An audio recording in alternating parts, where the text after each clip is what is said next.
अस्सलाम वालेकुम दोस्तों, मैं हूं इश्तियाक और आप देख रहे हैं इश्तियाक में वीलॉग।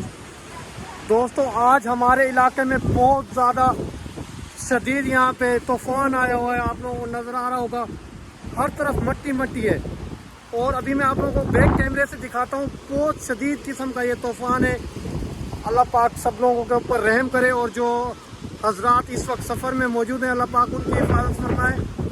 बहुत शदीद यहाँ पे आंधी है, तूफ़ान है और हर तरफ मट्टी मट्टी है और यहाँ पे अंधेरा छा गया, आप देख सकते हैं। आप अभी मैं आप लोगों को बैक कैमरे से आप लोगों को व्यू दिखाता हूँ, आप चेक करें। दोस्तों, ये देखें, शदीद किस्म का यहाँ पे तूफ़ान आ रहा है। अल्लाह पाक रहम करे बस। और जो हजरात इस वक्त सफ़र में, अल्लाह पाक उन तमाम लोगों की हिफाजत फरमाए। बहुत शदीद तूफ़ान है और ये आप देख सकते हैं। ये आप चेक करें नाजरीन।